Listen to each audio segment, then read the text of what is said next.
प्रदेश में 38वें राष्ट्रीय खेलों के लिए उत्तराखंड तैयार। 28 जनवरी से 14 फरवरी तक होगा आयोजन। सफल आयोजन के लिए 5 समितियों का गठन। खेल विशेष प्रमुख सचिव ने कहा, हमारी तैयारियां 100%। देहरादून लिटरेचर फेस्टिवल के दूसरे दिन का आगाज। दून लिट फेस्ट में साहित्य के साथ कला और स्वास्थ्य पर भी संवाद, सिनेमा और संगीत के बारे में रोचक सत्र। कोटद्वार में हिंदूवादी संगठनों ने अवैध मस्जिदों के खिलाफ खोला मोर्चा। जूना अखाड़े के संत यति परमात्मानंद सरस्वती ने एसडीएम कोटद्वार को सौंपा ज्ञापन। एसआईएस भर्ती 2023 सुरक्षा गार्ड, सुपरवाइजर और अधिकारी पदों के लिए आवेदन शुरू। 10वीं और 12वीं पास युवाओं के लिए शानदार मौका। सुरक्षा गार्ड, सुपरवाइजर के पदों पर कर सकते हैं आवेदन। स्वच्छ दून, सुंदर दून के सपने को साकार करने की दिशा में एक और कदम। 4 चांद लगाएंगे 21 नए पार्क। और उत्तराखंड में दून की आबो हवा में बढ़ा प्रदूषण। शनिवार को दून का औसत AQI 250 से अधिक। सांस के रोगियों को सावधानी बरतने की सलाह। आप देख रहे हैं के न्यूज, खबरों का सारथी। नमस्कार, उत्तराखंड की खबरों के साथ मैं हूं मनोज मानस और अब खबरें विस्तार से। नैनीताल एक निजी स्कूल में स्कूली छात्राओं के बीच एपड़ प्रतियोगिता का आयोजन किया गया है। नैनीताल व आसपास के 6 स्कूलों से लगभग 30 छात्राओं ने अपने हुनर से एपड़ बनाकर बेहतरीन प्रदर्शन किया है। नैनीताल से निशांत SDL बालिका विद्यालय, विद्या मंदिर, ऑल सेंट्स कॉलेज समेत GGIC सुरपाताल की छात्राओं ने प्रतियोगिता में प्रतिभाग किया। इनमें सभी छात्राएं सरकारी स्कूल और प्राइवेट स्कूल से पहुंची थी। आयोजकों के अनुसार धूमिल होती इस परंपरा को जीवित रखने के लिए कक्षा 12 तक की छात्राओं को प्रोत्साहित किया गया। उन्होंने बताया कि उत्तराखंड में लुप्त होती जा रही एपड़ बनाने की संस्कृति को बचाए रखने के लिए यह प्रतियोगिता कराई जा रही है। छात्राओं द्वारा जनेऊ, लक्ष्मी, नाता, नवदुर्गा चौकी, नागमाता, शिवपीठ समेत अन्य चौकियों को गेरू और विश्वास से बनाया जा रहा है। उन्होंने ये भी बताया कि ये इन छात्राओं को उनकी कमी भी बता रहे हैं और पिछले कुछ समय में सुधार देखने को भी मिला है।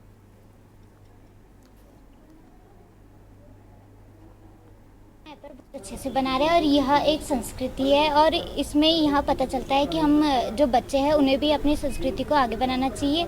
तो यहाँ बच्चों का एक कंपटीशन है जिसमें बच्चे भी सीखते हैं कि एपड़ कैसे बनाते हैं और जो गेरू से बनाए हुए हैं वो हमारी एक संस्कृति है जो लुप्त ना हो।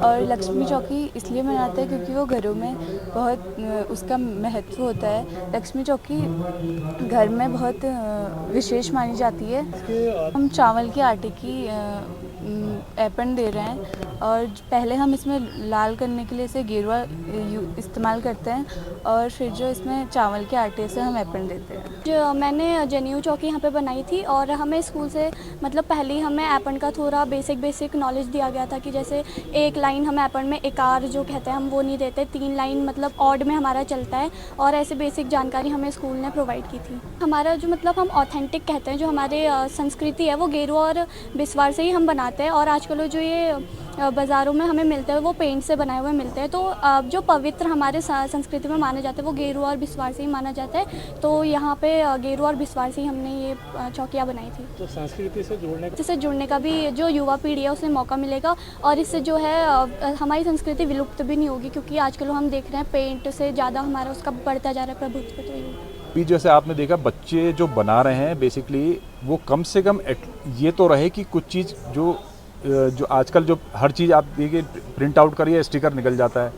अपने हाथ से जो कला है और जो मैंने जैसे बताया आपको कि जो हमारे जो जजेस हैं वो बताते भी हैं इनको सिखाने के लिए। भविष्य में देखिए कोई ना कोई अपना हो सकता है कैरियर भी बना लें इसमें। आजकल तो सभी चीज़ का फायदा है। अब रुक रही अगली खबर का। कांग्रेस नेता एवं निकाय सभासद महासंघ के पूर्व प्रदेश अध्यक्ष गुड्डू सिंह चौहान ने केदारनाथ विधानसभा उपचुनाव को लेकर बड़ा बयान दिया है। गुड्डू सिंह चौहान ने मीडिया से बातचीत करते हुए कहा कि भाजपा सरकार तो केदारनाथ धाम को दिल्ली में बनाने जा रही थी, जिसका खामियाजा उसे इस चुनाव में भुगतना पड़ेगा।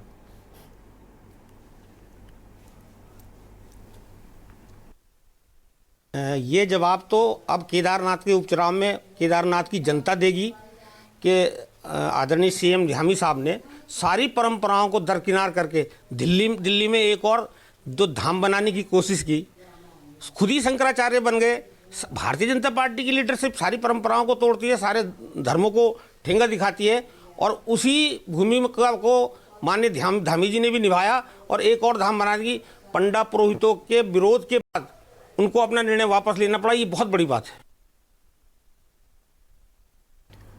बढ़ेंगे अगली खबर की ओर। खबर रुड़की से है, जहां चाव मंडी स्थित गौशाला में गोपाष्टमी पर भव्य कार्यक्रम आयोजित हुआ। कार्यक्रम आपको बता दें, आयोजन स्थल पर स्थापित 31 फीट ऊंची भगवान गोवर्धन की प्रतिमा सभी के लिए आकर्षण का केंद्र रही। कार्यक्रम में शामिल सभी लोगों ने गोवर्धन प्रतिमा की परिक्रमा लगाकर गौपूजन कर आशीर्वाद प्राप्त किया। आयोजन की शुरुआत हवन यज्ञ के साथ हुई, जिसमें श्रद्धालुओं ने आहुतियां समर्पित कर सुमंगल सर्वमंगल की कामना की। आयोजक गौशाला सभा के अध्यक्ष प्रमोद गोयल ने 2 दिवसीय महोत्सव में शामिल लोगों के प्रति आभार जताया। मुख्य अतिथि हरिद्वार के सांसद त्रिवेंद्र सिंह रावत का सभी ने स्वागत किया। सांसद ने गौशाला समिति द्वारा दिव्य भव्य आयोजन को सराहा और हर संभव सहयोग करने का भरोसा भी दिया। आज गोपाष्टमी का उत्सव है। मैं आपके चैनल के माध्यम से सभी देशवासियों को गोपाष्टमी की शुभकामनाएं देता हूं। आज प्रतिवर्ष की भांति जैसे पिछले लंबे समय से गोपाष्टमी के दिन यहाँ गौशाला सभा चाव मंडी रुड़की में गौ पूजन के साथ और गोवर्धन जी की प्राण प्रतिष्ठा के साथ ये कार्यक्रम शुरू होता है। जैसे पीछे की ओर आप देख भी रहे होंगे कि 31 फीट के गोवर्धन जी महाराज की प्रतिमा यहाँ गोबर से निर्मित की गई है। बहुत ही सुंदर प्रतिमा का निर्माण होता है, जिसे प्रतिवर्ष मैं कहना चाहूँगा कि ये जो कार्यक्रम है, ये गोपाष्टमी उत्सव है, ये आज के दिन क्या था कि भगवान कृष्ण जो थे, जब पहले यशोदा मैया से उन्होंने कहा कि मैं जो हूँ गायों को चराने चाहता हूँ, तो पहले तो मना कर दिया था यशोदा मैया ने कि नहीं। तो उन्होंने अपना एक खाना पीना बंद कर दिया, थोड़ा हट पे आ गए। तो नंद बाबा ने उन्होंने कहा कि ठीक है, इसको जाने दो, करने दो, क्योंकि उन्होंने कहा कि बहुत छोटा है, इसको चोट लग सकती है। तो उन्होंने फिर उनको जब जाने के लिए आज्ञा दे दी। गौशाला में हमें 15 साल हो गए हैं गोपाष्टमी का उत्सव मनाते हुए, और गोपाष्टमी से पहले दिन चित्रकला प्रतियोगिता में करीब 400 बच्चे सभी स्कूलों से आते हैं और वो गाय बछड़े का चित्र बनाते हैं। उन्हें आज पुरस्कार भी दिया है, जो सर्वोच्च अच्छे 10 बच्चे आए हैं, 30 बच्चों को पुरस्कार भी दिया है। और गोपाष्टमी का उत्सव जो है, ये हमारी गौ माता जो है। बढ़ेगी अगली खबर की ओर। नैनीताल में मंदिर माला मानस खंड मिशन के तहत 11 करोड़ की लागत से नैना देवी मंदिर का सौंदर्यीकरण के साथ ही मंदिर के आसपास मौजूद 13 दुकानों को अन्यत्र शिफ्ट किया जाना है। योजना के तहत पंत पार्क से मंदिर तक फुटपाथ समेत विभिन्न कार्यों को बेहतर किया जाएगा। मंदिर परिसर में अतिरिक्त जगह के लिए आसपास की दुकानें व अन्य पुराना निर्माण हटाया जाएगा। इस कार्य के लिए लोक निर्माण विभाग को कार्यदायी संस्था बनाया गया है। आज लोक निर्माण विभाग टीम ने नैना देवी मंदिर के समीप चल रहे सौंदर्यीकरण के कार्यों का निरीक्षण किया। निरीक्षण के दौरान दुकानदारों ने लोक निर्माण के अधिकारियों से उक्त स्थान पर ड्रेनेज सिस्टम ठीक करने के साथ ही सीवर लाइन को दुरुस्त करने का सुझाव दिया, ताकि बारिश के दौरान पानी भरने की समस्या से निजात मिल सके। चार्ट पार्क निरीक्षण, इसके लिए टेंडर प्रक्रिया भी पूरी कर ली गई है। एक्चुअली क्या है कि ये थोड़ा सा जो निर्माण यहाँ चल रहा है, तो उसमें थोड़ा सीसी जो है इसको और थोड़ा ज़्यादा उठाया जा रहा है, 9 इंच इसको बढ़ाया जा रहा है। और दूसरा बहुत बड़ी समस्या एक जो सिविर की है, क्योंकि अब लोड बहुत बढ़ चुका है, तो हमारी मांग है कि ये सिविर भी है जो इस काम के साथ साथ सौंदर्यीकरण के साथ साथ मंदिर का जो सौंदर्यीकरण चल रहा है उसके साथ साथ सिविर को भी बढ़ाया जाए। और ये जो 9 इंच ऊँची करी जा रही है जो सीसी करके जो स्थान में, उसको ना किया जाए, ये हमारी मांग है। मैं मानस खंड के अंतर्गत नैना देवी मंदिर का आसपास का और मंदिर का सौंदर्यीकरण का काम चल रहा है, जिसमें लोकल लोक प्रतिनिधियों द्वारा एक डिमांड की गई है कि यहाँ पे सीवर लाइन जो है वो भी इसी के कंस्ट्रक्शन के साथ साथ उसको भी चेंज कर दिया जाए, उसकी कैपेसिटी कम हो गई है। तो इसके लिए एक्शन जल संस्थान से हम बात करके इसको जैसे भी इसका तुरंत निस्तारण कराएंगे। थोड़ा सा ये मिसकंसेप्शन था कि मंदिर के सामने प्रांगण में हाइट बढ़ रही, जबकि उनको अवगत करा दिया गया है कि वो हाइट नहीं बढ़ रही, पुराना जो सरफेस है उसी को डिसमेंटलिंग करके रीलेइंग करी जाएगी उसी लेवल पर।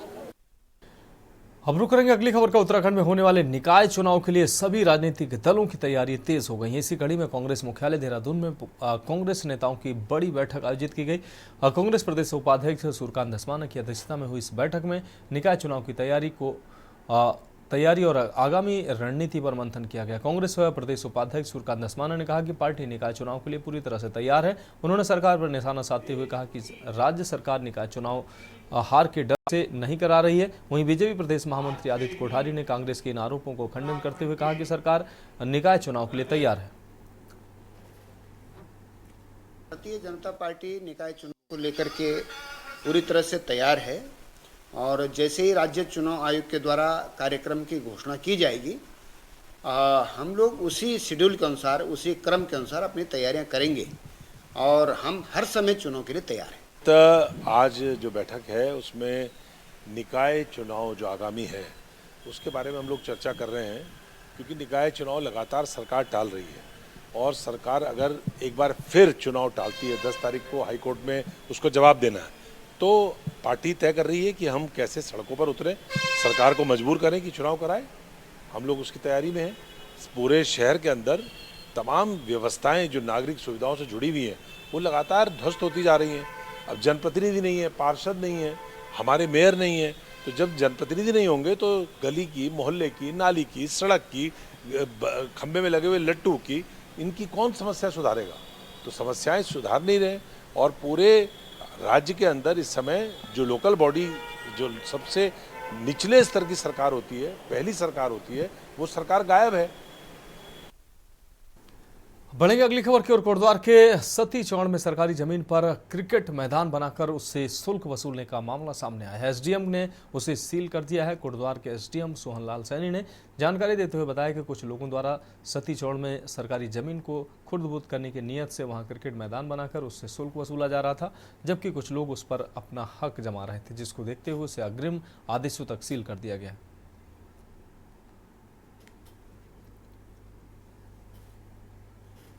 है कि जो मैदान है वो मैदान श्रेणी 6-1 का मैदान है, जो कि नदी श्रेणी में आता है और वो गवर्नमेंट की लैंड है। उसमें हो ये रहा था कि पिछली बार से पब्लिक खेल रही थी तो उसमें किसी को कोई आपत्ति नहीं है, लेकिन कुछ व्यक्ति उसमें जो है पैसे का जो है लेन देन कर रहे हैं और फिर वहाँ मैच करा रहे हैं।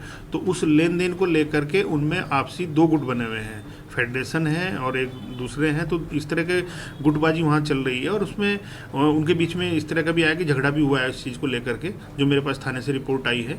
तो फिर थाने से और तहसीलदार से मैंने रिपोर्ट ली है, तो उसमें अग्रिम कोई ऐसी कोई अनहोनी ना हो, तो इसलिए जो है उसको अग्रिम आदेश से प्रतिबंधित किया गया है। फिलहाल उत्तराखंड की खबरों में वक्त एक ब्रेक का है, जल्द हाजिर होंगे। आप देख रहे हैं के न्यूज, खबरों का सारथी।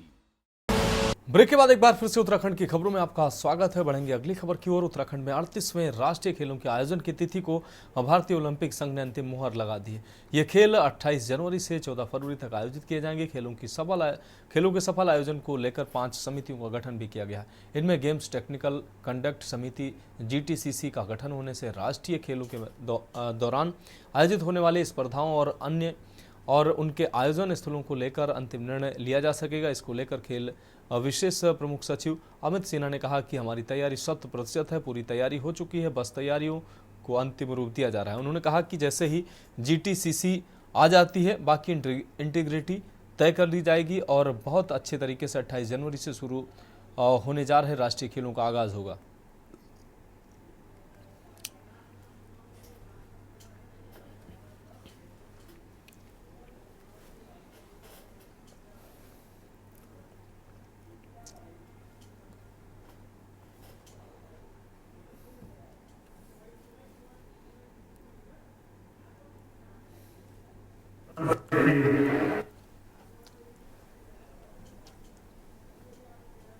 मुख्यमंत्री जी ने प्रशस्त करने का काम किया।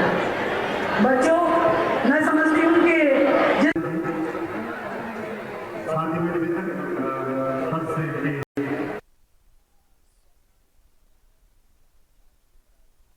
मुख्यमंत्री जी ने प्रशस्त करने का काम किया।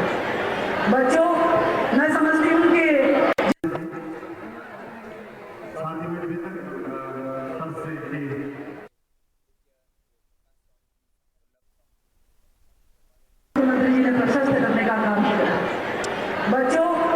समझती हूँ कि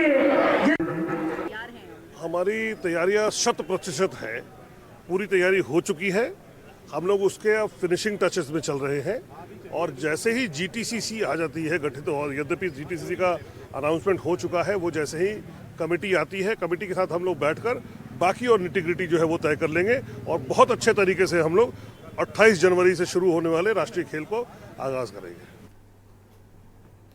रुक करेंगे अगली खबर का। केदारनाथ चुनाव के लिए भाजपा ने पूरी ताकत झोंक दी। विधानसभा क्षेत्र के साथ साथ प्रवासी मतदाताओं को भी भाजपा अपने पक्ष में मतदान के लिए पूरी तरह से तैयार कर रही है, जो आजमाइश कर रही है, जिसको लेकर भाजपा प्रदेश अध्यक्ष ने खुद प्रवासी मतदाताओं की कमान अपने हाथों में थामी है। उनसे संपर्क के लिए वह अन्य प्रदेशों में लगातार भ्रमण कर रहे हैं। बीजेपी प्रदेश अध्यक्ष महेंद्र भट्ट रविवार को लुधियाना में केदारनाथ विधानसभा क्षेत्र के प्रवासी मतदाताओं से मतदान के लिए अपने बूथों पर पहुंचने का आग्रह करते नजर आए और भाजपा को जीत दिलाने में सहयोग की अपील की। भारतीय जनता पार्टी का जो प्रवासी प्रकोष्ठ है, खासतौर पर उत्तराखंड के दृष्टिकोण से प्रकोष्ठ बने हुए हैं, वो देश के उन राज्यों में जहां भारतीय जनता पार्टी का में बड़ी संख्या में भारतीय समाज के लोग वहाँ निवास करते हैं। और हमारा प्रयास है कि केदारनाथ विधानसभा में आपदा के बाद अनेकों लोगों का पलायन हुआ है। बड़ी संख्या में उनके मतदाता काम के सिलसिले में दिल्ली में है, चंडीगढ़ में है, हरियाणा में, लुधियाना में। तो हमारे जो प्रवासी कार्यकर्ता केदारनाथ विधानसभा के अंतर्गत जिनका क्षेत्र पड़ता है, ऐसे सब लोग के साथ मेरा मिलना हो रहा है। दिल्ली में मेरी बैठक हुई है, आज मैं लुधियाना आया हूँ, लुधियाना के अंदर बैठक है और मैं कहता हूँ बड़ी संख्या में अच्छा मतदान केदारनाथ के इस बाई इलेक्शन में हो, ये पार्टी की रणनीति का हिस्सा है। और निश्चित रूप से मैं कह सकता हूँ कि बड़ी संख्या हमारे कार्यकर्ता जो प्रवासी कार्यकर्ता हैं, जो जिनका क्षेत्र केदारनाथ में पड़ता है, वो सब लोग मतदान के लिए अपने गांव पहुंचेंगे। बढ़ेगी अगली खबर की ओर। खबर देहरादून से, जहां उत्तराखंड बेरोजगार संघ के बैनर तले एकजुट युवाओं ने पुलिस भर्ती के लिए आयु सीमा बढ़ाने सहित अन्य मांगों को लेकर मुख्यमंत्री आवास के लिए कूच किया। इस दौरान रोके जाने को लेकर प्रदर्शनकारियों के पुलिस से झड़प हुई। हाथी बड़कला पहुंचने पर पुलिस ने उन्हें रोकने का प्रयास किया। इसी बीच किसी ने पुलिस वाहन पर आपको बता दें पत्थर मारकर शीशा तोड़ दिया, जिससे धक्का मुक्की के बाद बवाल शुरू हो गया। बेरोजगार गिरफ्तारी से बचने के लिए पुलिस वाहनों के नीचे जा छुपे। प्रदर्शनकारियों पर काबू पाने के लिए पुलिस को बल प्रयोग करना पड़ा। इससे प्रदर्शनकारियों में शामिल बेरोजगार चोटिल हो गए।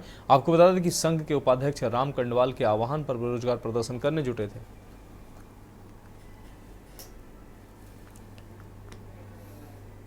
मुख्यमंत्री आवास हम कूच करने जा रहे हैं और बड़े शर्म की बात है कि आज प्रदेश के युवाओं को, आज राज्य के युवाओं को जगह जगह रोका जा रहा है। अगर आप देखेंगे तो पूरे देहरादून को छावनी में तब्दील कर दिया गया है और जो युवा घरों से बाहर निकल रहा है, कोचिंगों से बाहर निकल रहा है, उन युवाओं को जो है रोका जा रहा है। और बड़ी हैरानी की बात ये होती है कि उनको कहा जा रहा है, कहाँ जा रहा है तू, अबे किसके कहने पे जा रहा है। ये शब्द जो है पुलिस वालों के हम युवाओं के लिए निकल रहे हैं। तो ये बड़ी शर्म की बात होती है। एक तरफ हम अपना राज्य गठन का दिन मना रहे हैं और दूसरी तरफ प्रदेश के युवा सड़कों पर है, उनको रोका जा रहा है, हमारी जनसंख्या को यहाँ पर ढीला किया जा रहा है। लेकिन मैं कहना चाहता हूँ कि आज प्रदेश के युवाओं ने ठान लिया है, आज प्रदेश के युवाओं ने ये ठान लिया है कि ये जो हरकतें करेंगे उस हरकतों का जवाब दिया जाएगा, सड़कों के माध्यम से दिया जाएगा। हमारी मुख्य मांगे थी कि भाई उत्तराखंड पुलिस कांस्टेबल में आप उम्र सीमा बढ़ा दीजिए, क्या दिक्कत है उसमें, बिल्कुल जेन्युइन मांग है। तो ये उम्र सीमा आज इनको बढ़ानी पड़ेगी। बढ़ेगी अगली खबर की ओर। कोटद्वार में हिंदुवादी संगठनों ने अवैध मस्जिदों और मजार के खिलाफ मोर्चा खोल दिया है। जून अखाड़े के संत यति परमानंद सरस्वती ने एसडीएम कोटद्वार को एक ज्ञापन सौंपा है, जिसमें उन्होंने अवैध मस्जिदों और मजारों को हटाने की मांग की है। साथ ही उन्होंने चेतावनी दी कि यदि तय समय पर इनको नहीं हटाया जाता है तो फिर वह अपने स्तर से इनके खिलाफ कार्रवाई शुरू करेंगे। सरकार से हम पिछले 2 वर्ष से जानकारी इकट्ठा कर रहे थे। सूचना के अधिकार से जो नगर निगम ने हमें जानकारी उपलब्ध कराई, उससे यह सिद्ध हुआ कि कोटद्वार में संचालित अधिकतर मस्जिदें अवैध रूप से बनी हुई हैं। उनका कोई प्रमाण यहाँ पर उपलब्ध नहीं है, तो उसको तोड़वाने के लिए हमने आज यहाँ पर ज्ञापन दिया है। बढ़ेगी अगली खबर की ओर। उत्तराखंड के स्वास्थ्य सेवाओं के हर दिन उसके चर्चे सोशल मीडिया पर वायरल होते रहते हैं, लेकिन शासन प्रशासन सुनकर भी चुप्पी साधे बैठा रहता है। ताजा मामला जनपद पौड़ी कोट ब्लॉक के बसंतपुर सरकारी अस्पताल का, जिससे पहले भी कर्मचारियों की ड्यूटी से नदारद होने की शिकायत स्थलीय लोग विभाग व शासन तक कर चुके हैं। लेकिन इन निकम्मे कर्मचारियों पर न जाने क्यों शासन मेहरबान है। राज्य स्थापना दिवस पर इस अस्पताल के दरवाजे बंद नजर आए। जब ग्रामीण लोग यहाँ पहुंचे तो उन्हें यहाँ पर अलीगढ़ का ताला लगा नजर आया। आप सभी को मैं बताना चाहता हूँ कि आज बहुत ही एक शर्मनाक जो वाक्य जो है हमारे राजकीय प्राथमिक जो चिकित्सा केंद्र है बसंतपुर में वहाँ हुआ है। और राज्य स्थापना के दिवस में जो कई हमारे जो गांव के निवासी थे जिनके कुछ मतलब स्वास्थ्य के गड़बड़ होने के कारण जब वो वहाँ पहुँचते हैं बसंतपुर हॉस्पिटल में पहुँचते हैं तो उन्हें वहाँ कोई भी कर्मचारी नहीं मिलता है। और ये सिलसिला सिर्फ आज का नहीं है, ये सिलसिला पिछले 4-5 सालों से चलता आ रहा है, जबकि 6 कर्मचारी वहाँ सरकार की तरफ से दिए गए हैं, मगर हमेशा वो 2-2 के रोटेशन पे वहाँ पे चलते हैं। अगर वहाँ डॉक्टर होगा तो वहाँ स्वीपर नहीं होगा, स्वीपर होगा तो डॉक्टर नहीं होगा, इस तरीके से रोटेशन वहाँ चलता है। और अभी मैं सूचना ये भी प्राप्त हुई है कि कुछ दिन पहले भी इसमें जो है एक कंप्लेन की गई थी, 4-5 तारीख का भी एक वाक्य है कि उसमें एक बार पहले भी ये जो है ये काम हो चुका था कि पेशेंट वहां पे गए मगर डॉक्टर की वहां पे कोई उपस्थिति नहीं थी, कोई वहां पे फार्मासिस्ट नहीं था। जो फार्मासिस्ट आज आ भी रहे हैं वो 1-1 साल बाद आ रहे हैं, जो वहां के क्षेत्रीय निवासी थे वो निवासी आज के डेट में उन्हें पूछ रहे हैं कि आप कौन हो, क्योंकि 1 साल जो है उनका कार्यकाल होने के बावजूद भी क्षेत्रीय जो जनता है उन्हें उनके बारे में पता भी नहीं है कि कौन है। तो इसमें जो है कड़ी से कड़ी कार्रवाई होनी चाहिए। बढ़ेगी अगली खबर की ओर। मुख्य वन संरक्षक कुमाऊं डॉक्टर विनय भार्गव व डीएफओ तराई पूर्वी वन प्रभाग हल्द्वानी हिमांशु बांगड़ी ने खटीमा दौरे पर पहुंचकर सीमांत वन क्षेत्रों का दौरा किया। इस मौके पर वह दोनों अधिकारी वन अतिथि गृह सभागार खटीमा में स्थानीय पत्रकारों से बातचीत उन्होंने की, जहां उन्होंने बताया कि उनके दौरे का मुख्य प्रायोजन सीमांत क्षेत्र के वन रेंजों में वन व अन्य जीव सुरक्षा हेतु किए जा रहे कार्यों का निरीक्षण करना है। वहीं उन्होंने बताया कि अति वृष्टि काल में सुरई तथा खटीमा रेंज में गिरे पेड़ों का भौतिक निरीक्षण कर गणना की जा चुकी है, जिनके कटान हेतु निगम को जिम्मेदारी दी जाएगी। जी, जो बरसात के मौसम में अतिवृष्टि हुई थी उस हमारे जंगल के कुछ ऐसे क्षेत्र थे जहाँ पर भारी संख्या में पेड़ गिर गए थे। तो हमारी जो कार्य योजना होती है उसके अनुसार ऐसे पेड़ों को चिन्हित करके उनका निरीक्षण किया जाना होता है। उसके उपरांत से वन निगम को पातन के लिए दिया जाता है। इसी के क्रम में आज इंस्पेक्शन किया गया ऐसे क्षेत्रों का और अब इन पेड़ों को निगम को दिया जाएगा। निगम इनको काट के अपने डिपो पे लेके जाएगा। रुक करते हैं अगली खबर का। निकाय चुनाव को लेकर कांग्रेस ने जिताऊ प्रत्याशी को टिकट दिए जाने को लेकर मंथन किया है, जिसमें लाल कुआं नगर पंचायत चुनाव में 13 उम्मीदवारों ने चेयरमैन पद के लिए अपनी अपनी दावेदारी पेश की है। इस दौरान कांग्रेस विधायक एवं नैनीताल निकाय चुनाव प्रभारी गोविंद सिंह कुंजवाल ने अम्बेडकर पार्क में बैठक आयोजित करते हुए कांग्रेस से चेयरमैन पद की दावेदारी पेश करने वाले प्रत्याशियों से गहन मंथन कर राय शुमारी ली है। साथ ही कांग्रेसियों को संदेश देते हुए जिसको भी टिकट मिले उसे एकजुटता के साथ निकाय चुनाव लड़ाए जाने के साथ ही जिताऊ प्रत्याशी की कांग्रेस पृष्ठभूमि भी होनी चाहिए। वहीं कांग्रेस के 13 सक्रिय कार्यकर्ताओं ने नगर पंचायत अध्यक्ष पद पर दावेदारी पेश की, जिसमें पुरुष सामान्य सीट पर 5, महिला सामान्य सीट पर 2, SC/ST पर 3, OBC पुरुष सीट पर 2, OBC महिला सीट पर 1 दावेदार ने मजबूत रूप से अपनी दावेदारी पेश की है। लालकुआ नगर पालिका के दावेदारों की अभी यहाँ पर हम लोग सूची बना रहे हैं। इससे पहले हम लोगों ने हल्द्वानी महानगर की मीटिंग करी, उससे पहले नैनीताल, भीमताल, भवाली, कालाडूंगी सभी नगर पालिकाओं में जाकर के हमने अपने प्रत्याशी को चयन किया है।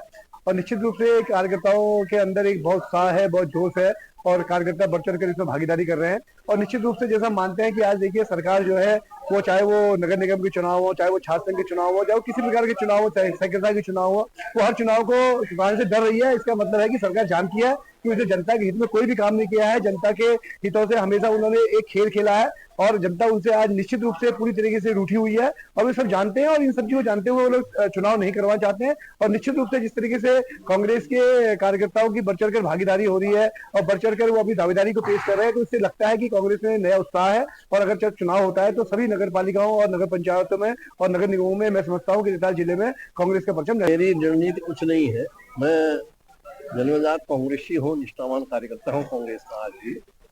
और मैं ये कोशिश करूंगा कि जिसकी पृष्ठभूमि कांग्रेस की विचारधारा शुरू से आज तक कांग्रेस के प्रति रही हो, जो सक्षम भी हो और काम कर सकता हो, जिसके बारे में अधिकांश लोग बताएंगे भी ये जीत सकता है।